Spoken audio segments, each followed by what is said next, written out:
ମିଳିବନି, କେବେ ମିଳିବନି। ସେସବୁ କଥା ସବୁ ଭୁଲିଯାଅ ବାପା, ସେ କଥା ସବୁ ଭୁଲିଯାଅ। ତମ ନାତୁଣୀକି ଆଉ ନ୍ୟାୟ ମିଳିବନି ବାପା, ନ୍ୟାୟ ମିଳିବନି ତମ ନାତୁଣୀ।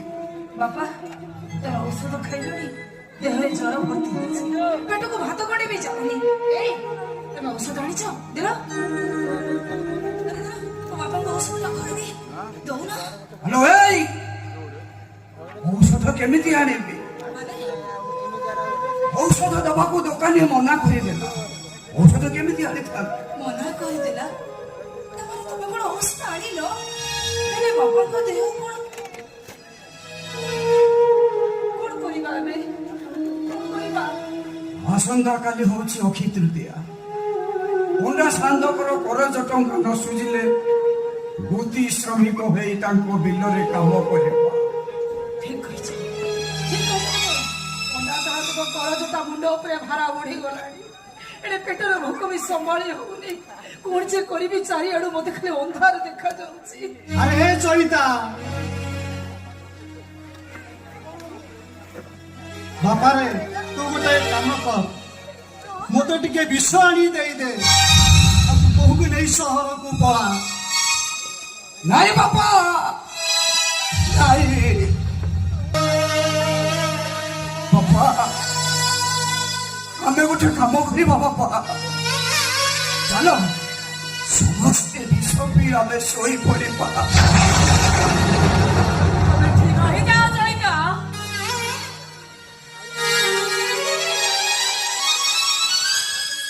ଆତ୍ମହତ୍ୟା କରିବା ମହାପାପ। ମୋ ସନ୍ତାଣୀ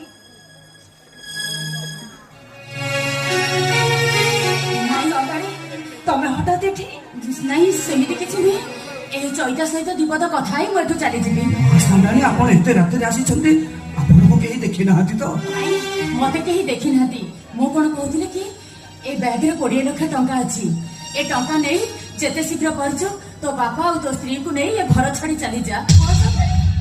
ଏତେ ଟଙ୍କା? ଏତେ ଟଙ୍କା?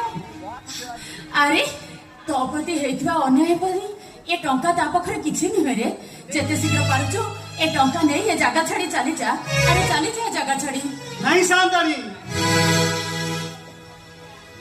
ମୁଁ ଆପଣଙ୍କୁ ନେହୁରା ହେଉଛି, ଆପଣ ଯେତେ ଶୀଘ୍ର ପାରୁଛନ୍ତି ଏ ଜାଗା ଛାଡି ଚାଲି ଦିଅନ୍ତୁ, ତାହେଲେ ପଣ୍ଡା ସାନ୍ତେ ଆମକୁ ଜୀବନରୁ ମାରିଦେବେ। ଯେତେ ଶୀଘ୍ର ହବ ଜାଗା ଛାଡି ଚାଲିଯିବ।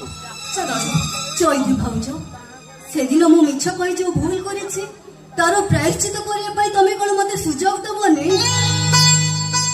ହଁ ଚୈତି, ନାରୀ ମଥାର ସିନ୍ଦୁର ନାରୀକୁ ଦୁର୍ବଳ କରିଦିଏ, ତା ସ୍ୱାମୀ ପାଖରେ ବନ୍ଧା ପଡିଯାଏ।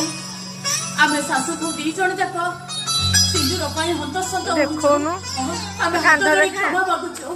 ସେ ପାପି ଦିଟାକୁ କ୍ଷମା କରିଦିଅ, କ୍ଷମା କରିଦିଅ। ତମେ ଆମ ଆଗରେ କ୍ଷମା ମାଗୁନି, ଆମକୁ ପାପ ଲାଗିବ।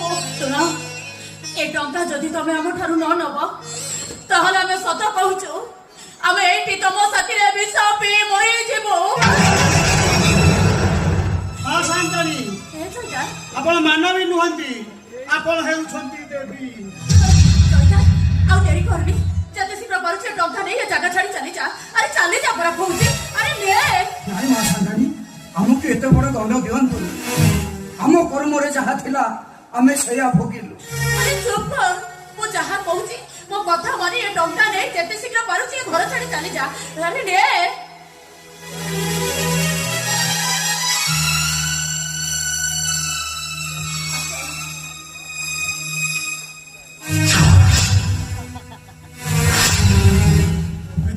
ପିତାଶ୍ରୀ ବନ୍ୟା ଚାଲିଛି। ମୁଁ କହୁଥିଲି ଆମ ଗାଁ ଗଡିଆଟା ଖାଇ ଶୁଖି ଯାଇଛି। ଆରେ କଣ ହେଇଛି କଣ? ଶେଷରେ ଗୋଚା ଦୋକାନ ବସିଗଲ। ତମ ଦିନ ଲାଜ ଲାଗୁନି? ଆବେ ମୁଁ ଇଚ୍ଛା ତ ହଉଛି ପନିକିରେ ମାଛ କାଟିଲା ଭଳିଆ କାଟି ଦିଅ। ଆରେ ପାଟି କର ନା। ଆରେ କିଏ ଯଦି ଶୁଣିବ ଅପନିନ୍ଦା ଲାଗିବ ରେ।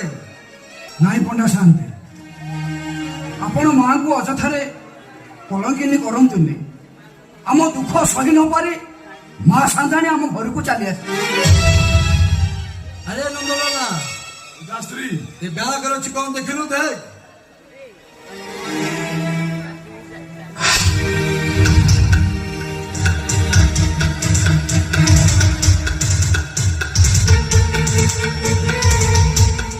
ଦାସ୍ତ୍ରୀ ଏଥିରେ ତ ପୁଳା ପୁଳା ଟଙ୍କା। ଏଇ, ଦେଖ ସେ ଟଙ୍କାଟା ଜୟିତାକୁ ଦେଇଦିଅ। ସେ ଟଙ୍କା ନେଇ ଏ ଜାଗା ଛାଡ଼ି ସେ ଚାଲିଯିବ। ସେ ଟଙ୍କାଟା ତାକୁ ଦେଇଦିଅ ତାକୁ ସେ ଟଙ୍କାଟା। ମା ସାନ୍ତାଣୀ ଆପଣ ଏଠୁ ଚାଲି ଯାଆନ୍ତୁ, ମୀରା ମାଙ୍କୁ ନେଇକି ଏଠୁ ଚାଲି ଯାଆନ୍ତୁ। ଏ ଦିନ ଛାଇତ ଆଉ ରହିଲୁ କାହିଁକି? ଆରେ ଆସୁନୁ ଆ ମୋ ପାଖକୁ ଆ ଆଉ ଛାତିରେ ଛାତି ମିଶେଇ କହ ସମୁଦି ହେ ସମୁଦି। ଆରେ ଆ ଦିନ କଥା ଆରେ ଆସୁନୁ କାହିଁକି ଆସେ। ନାଇଁ ସାନ୍ତେ ମୁଣ୍ଡା ସାନ୍ତେ ଆପଣଙ୍କର କରଜ ଟଙ୍କା ଆମେ ସୁଝି ପାରିଲୁ, ତେଣୁ ଆପଣ ଯାହା ଦଣ୍ଡ ଦେବେ ଆମେ ମାନି ନେବାକୁ ବାଧ୍ୟ ଅଛୁ ସାନ୍ତେ। କଣ ଦଣ୍ଡ ଦେବେ କୁହନ୍ତୁ? ଦାସ୍ତ୍ରୀ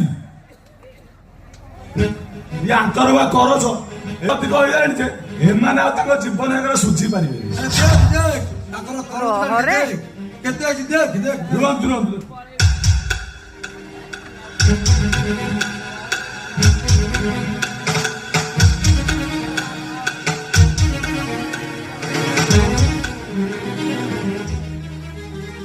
ଗୋଛେ ତମର ହଁ ନେଇଥିଲେ 5 ଲକ୍ଷ, ସୁଧ ହେଲା 5 ଲକ୍ଷ, ଆଉ ସମୂଳ ସୁଧ 2,58,000, ମୋଟ 12,58,000 ଟଙ୍କା। ଏ ଦିନ ଛାଇତ ଆରେ ତୋ ପୁଅ କଥା ପଡିବ ବୋଲି ଏ ଟଙ୍କା ସବୁ ନେଇଥିଲୁ। ଏ ଟଙ୍କା ସୁଝିବୁ ନା ମୋ ଜମିରେ ଚାଷ କରିବୁ? ଆରେ କହ ଦିନ କହ। ନାଇଁ ସାନ୍ତେ ମୁଁ ଆପଣଙ୍କ ବିଲ ଚାଷ କରିବି। ମୁଁ ମରିଥିବି ପଛ ଧର୍ମଦ୍ରୋହୀ ହେବିନି। ବାପା ମୁଁ ଆପଣଙ୍କର ଗୋତି ଶ୍ରମିକ ହୋଇ ଏ କାନ୍ଧରେ ଜୁଆଳି ରଖି ମୁଁ ଆପଣଙ୍କ ବିଲ ଚାଷ କରିବି। ନାଇଁ ବାପା, ନାଇଁ, ନାଇଁ। ନାଇଁ ମୁଣ୍ଡା ସାନ୍ତେ, ଆପଣ ମୋ ବାପାଙ୍କୁ ଏତେ ବଡ ଶାସ୍ତି ଦିଅନ୍ତୁନି। ଭୁଲ ମୁଁ କରିଛି। ପ୍ରଭୁ ରାମଚନ୍ଦ୍ର ପିତାଙ୍କ ସତ୍ୟ ରକ୍ଷା ପାଇଁ 14 ବର୍ଷ ବନବାସ ଯାଇଥିଲେ, କିନ୍ତୁ ମୁଣ୍ଡା ସାନ୍ତେ ମୋ ବାପାଙ୍କ ପାଇଁ ମୁଁ କଣ କରିପାରିବି? କୁହନ୍ତୁ ମୁଣ୍ଡା ସାନ୍ତେ, କୁହନ୍ତୁ ଆମ ପାଇଁ କଣ ଶାସ୍ତି ଆପଣ ରଖିଛନ୍ତି? ଆମେ କଣ କଲେ ଆପଣ ଶାନ୍ତି ପାଇପାରିବେ? ପିତାଶ୍ରୀ ପଣ୍ଡା ସାନ୍ତେ କାଲି ଅକ୍ଷି ତୃତୀୟା, ହଁ ତମେ ଅକ୍ଷି ଉଠି ପକେଇବ। ହଁ ଆଉ ମୁଁ ହେ ଦିଟାଙ୍କର ବେକରେ ଜୁଆଳି ଲଗେଇ ହଳ କରିବି। ଆଉ ଏମାନେ ଆମର ଟଙ୍କା ଶୁଝି ପାରିବେନି। ନା ସେଥିପାଇଁ ଆମ ବିଲ ଚାଷ କରି ଏମାନଙ୍କୁ ମୁଁ ମାରିଦେବି। ଏଥିରୁ ସତ୍ୟ ପାଳନ କରିବା ପାଇଁ ମାତା ସୀତା 14 ବର୍ଷ ବନବାସ ଯାଇଥିଲେ। ଆଜି ମୋ ସ୍ୱାମୀଙ୍କ କାନ୍ଧରେ କାନ୍ଧ ମିଶେଇ ମୁଁ ବି ଆପଣଙ୍କ ବିଲରେ ହଳ କରିବି। ପଣ୍ଡା ସାନ୍ତେ ମୁଁ ବି ଆପଣଙ୍କ ବିଲରେ ହଳ ଆସନ୍ତୁ ଆସନ୍ତୁ ପଣ୍ଡା ସାନ୍ତେ, ବଳଦ ବେକରେ ଜୁହାଳି ପକେଇ ଜୁହାଳ ପକେଇ ଜମି ଚାଷ କଲା। ସେମିତି ଆମ ଅଣ୍ଟାରେ ଦଉଡ଼ି ବାନ୍ଧି ଆମକୁ ଘୋଷାଡ଼ି ନେଇ ଯାଆନ୍ତୁ। ଆସନ୍ତୁ ପଣ୍ଡା ସାନ୍ତେ, ଆସନ୍ତୁ।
ପକେଇ ଆଜି ଚାଷ କରେ।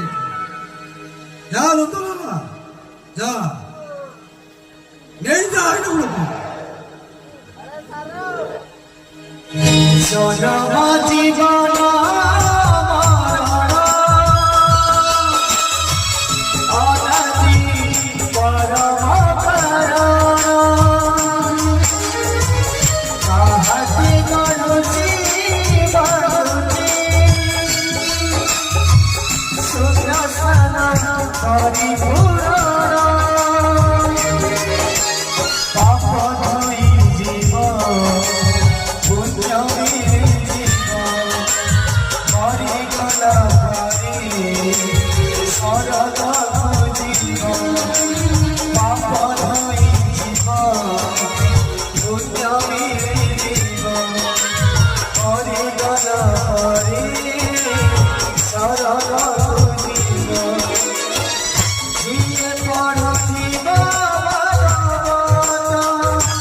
Krishna